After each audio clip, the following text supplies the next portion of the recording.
Hey YouTube, what's up? Mr. Geeky here, and today, welcome to the Freddy Files, a Five Nights at Freddy's compilation of ideas.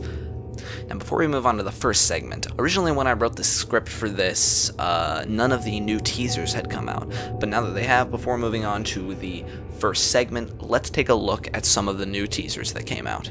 First off, the newest image on Scott Games. It's an Atari-like version of one of the minigame characters, Freddy, holding a cake that is flying with a rainbow behind it, it appears. There's nothing when you brighten it up, as far as I know, and it's pretty interesting. I think this could be a return to form for minigames, and this may even reference Fredbear's Family Diner, the original one, so who knows where the newest game may take place. Alright, now on to the more interesting ones. There's a lot of behind the scenes images for a recent Five Nights at Freddy's anniversary, and some of them had hidden little things like this realistic version of baby's hair or this weird endoskeleton face. And now recently, the Freddy Files, a Five Nights at Freddy's book, which is ironically named kind of similar to this,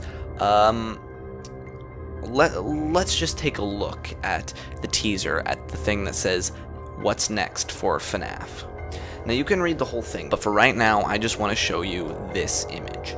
It appears to be Circus Baby with the realistic hair and an arm that appears to be taken from her stomach, as we see in the minigame, in the sister location minigame, and is now attached to her arm. This relates to a lot of different things, but the realistic hair relates back to that those other teasers, and we also have circus inspired background. So is this a Fazbear's Fright all over again, or is this a prequel and this is back before, or is this sometime in the middle? I don't know, but I want to know what you guys think, and let's move on to the first segment.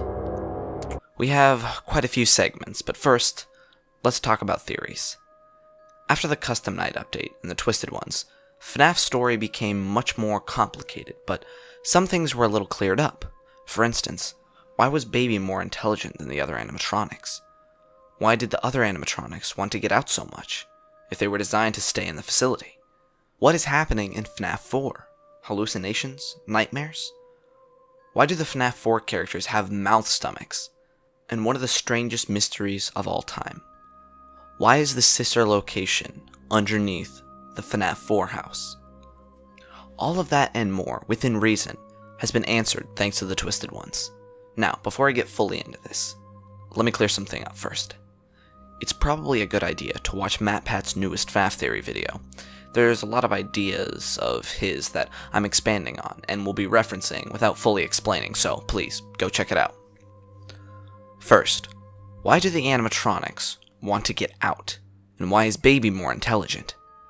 Well, to fully understand this, let's go to page 143 of the Twisted Ones.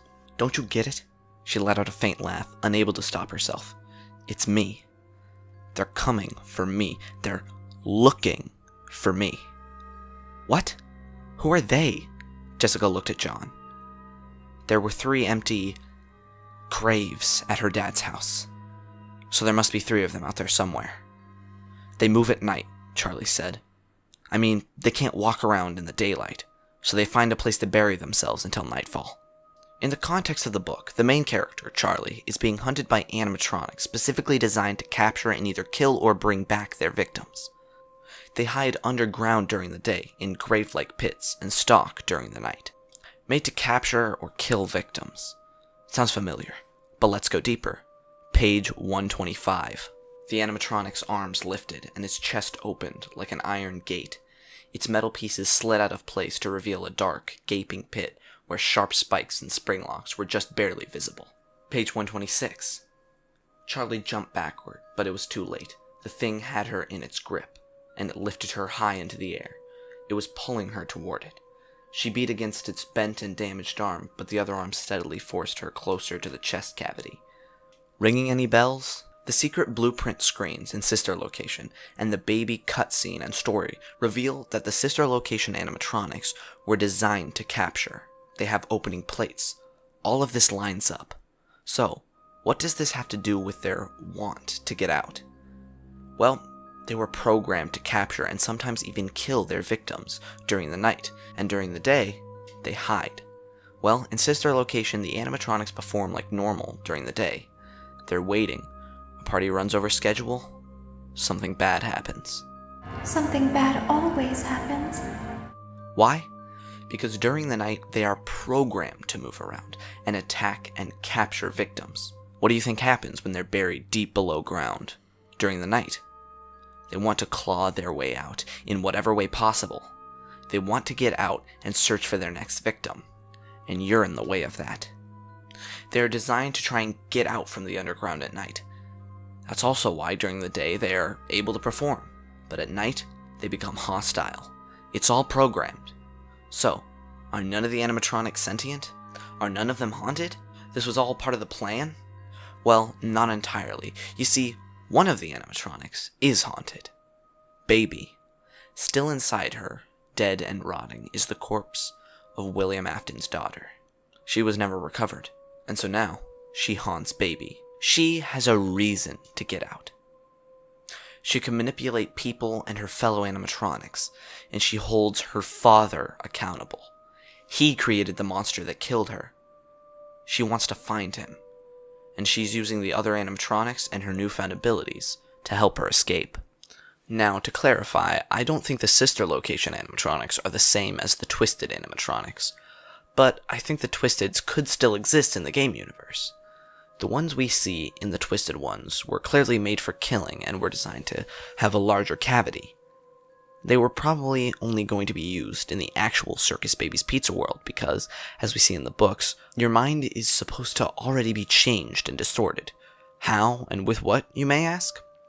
Well, if you watched MatPat's video, then you'll know about the brain distraction devices that were introduced and were scattered all throughout what is presumably the book's version of Circus Baby's Pizza World. The discs essentially work by creating high-frequency, distracting noises. Your brain is taking in too much information and it can't fully process it all, so it starts filling in the blanks, making stuff up, making you see things that aren't really there. The characters in the books were afraid of the animatronics, so their minds made them look horrific. But the children being lured would know them as friendly and cartoonish, thereby making them look that way in their mind. The Twisted animatronics in the books actually look very plain, made from plastic and metal parts. But they take on a more horrific or friendly appearance with their built-in distraction discs. Now, to get back to the main point, the Twisted animatronics were only supposed to be in the pizzeria already, so to allow them to be shipped out, the Sister Location animatronics were designed, built to be more compact and recognizable without their discs on. A new design, rebuilt to be more compact than the original Twisted designs. So I think the Twisted animatronics and the Fun Times could still exist in the same universe. They have the same purpose. The ones in SL are just more sleek, better designed, the newer model. And speaking of the discs, I think this is a great segue to another question. What is happening in FNaF 4? Hallucinations? Nightmares? And why do the animatronics have mouth stomachs? Well, the general consensus has been that the crying child we play as saw the Sister Location animatronics, as the place is right underneath his house, and saw what they did to the other kids, swallowed them up using their stomachs. And after the bite, he started going through coma-induced nightmares. Now, this may still be correct, but another viable possibility is that we are either not playing as the crying child, instead playing as a child who has been captured by the Sister Location animatronics, or we are playing as the crying child, and he's been captured. Either way, we're not in his house. We're not in his dream. We're in a testing facility built for testing the discs. We are fully awake in the game, and we are really fending off monsters. But they look more like this, rather than this. But if we're a kid, wouldn't our minds make them look happy, friendly? Well, no. We've either been captured by them and seen their stomachs open to swallow us whole, or we were scared of them to begin with, if we're the crying child, and being kidnapped by them by way of stomach vor certainly wouldn't help. And so they look nightmarish in our eyes, thanks to the discs placed throughout this strange recreation of a bedroom. It's all really happening. You are in real danger. You're just seeing things a little distorted. This could also explain why Foxy can change from a plush to a nightmarish beast. When he's huddled in the closet, maybe your brain registers your old toys, but when he's baring his teeth ready to pounce, now you see him as the nightmare he really is. It could also explain the changing and distorting surroundings on your bed. In the book, when surrounded by too many of these discs, Charlie's vision begins to warp to the point that she can't tell what's right in front of her face. Who's to say random objects couldn't just appear from nowhere? Now, this wouldn't explain why there's flowers and ivy and pills in the bed necessarily, and even that alone might throw this theory out in favor of the original theory of it all being a coma-induced nightmare. Except this. The secret map hidden in the power restart screen, showing a perfect recreation of the FNaF 4 maps, from the plush trap minigame to the full map to the bedroom map. Why would these be real if we were having a nightmare? Why would there be 2 separate bedrooms? And why would they all be directly above and connected to the sister location? Well, once again, the book has our answer. After making a daring escape from what we can assume is Circus Baby's Pizza World, or at least the book's equivalent, the protagonists, Charlie and the gang, find themselves somewhere they didn't expect. Page 276. "We're out. We're okay," he laughed. "Don't you see where we are?" she whispered. Slowly, she walked the length of the room, gesturing to the 4 enormous pits in the floor, one of which contained a headless, half-buried robot. "John, this is my dad's house. It's the room we found. The whole of the book's version of Circus Baby's Pizza World is underneath a house, underground, beneath, and directly connected to someone's house. Now, considering that both the books and the games are canon, just separate timelines, I think this is enough built-up evidence to take the theory that FNaF 4 is taking place under the pizzeria and the crying child's house to the next level. And if you're still not convinced, just think for a second. Why would Nightmare from FNaF 4 be on the cover of the Twisted Ones if they weren't somehow inseparably connected? I think this is enough evidence, combined with all the other things we've talked about, to make this assumption. When Circus Baby's Pizza World was first being designed, Baby, Foxy, Freddy, and Bonnie were all there. But not the way we see them in FNaF SL. Baby stayed relatively the same, besides changing the endoskeleton and eye color, but the others had to be scrapped completely. After all, shipping a 7 to 8 foot tall heap of flesh like plastic to a birthday party wouldn't go so well with parents. So, the new model had to be changed from their twisted and grotesque features, relying on dozens of hallucinogen type discs hidden in the pizzeria, to relying only on the built-in ones. Even then, they had to be redesigned to be more recognizable, and had to be upgraded with new features if they wanted to work as well as the Twisted Ones did. They needed to be designed to be shipped out, because Circus Baby's Pizza World had just changed to Circus Baby's rental service. Their facility changed, still underground, and still kidnapping children. Just a new name and business model.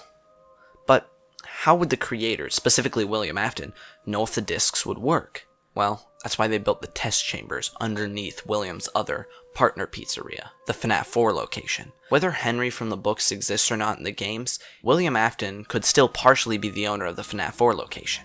He lured kids down, deep below ground with his own animatronics, eventually testing his discs on them in horrible nightmare scenarios.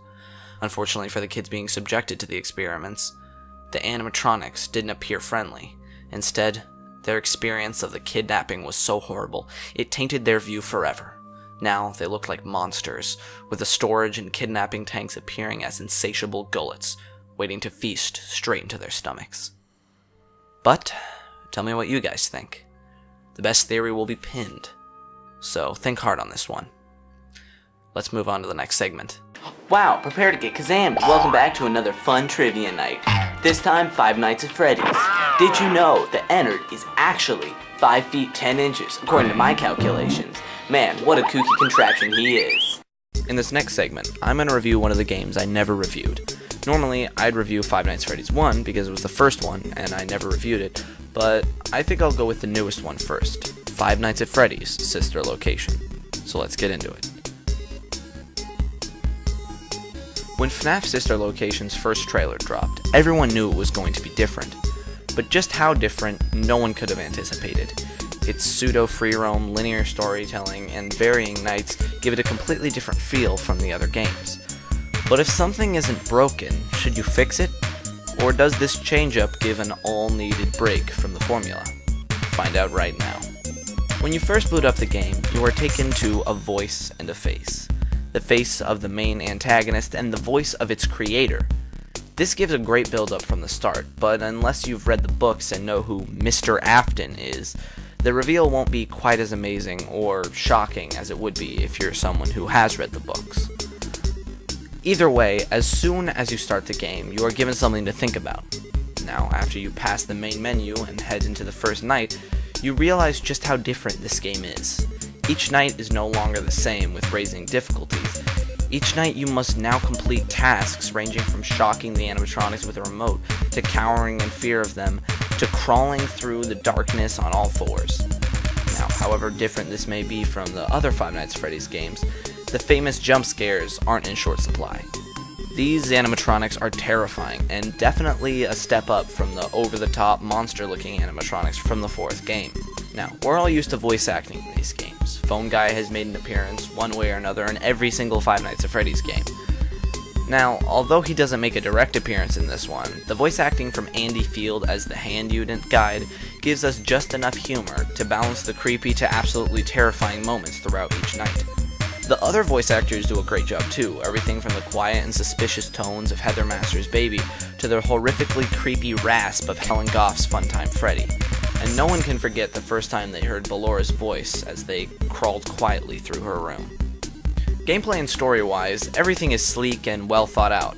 However, at times it feels like things aren't properly explained, or emphasized correctly.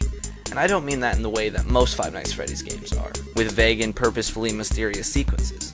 Some of the gameplay elements just aren't fully explained, and it makes things a little difficult to get into your first time through. However, I will say that the pseudo-free roam was handled really well, and the connection of traditional point-and-click movement and WASD movement was seamlessly integrated, which is a welcome surprise. All in all, Sister Location is very well done, with great voice acting and horrific scares, and it definitely deserves a play, but some of the clunky beginnings and the complete change from the original should be taken into consideration before a buy.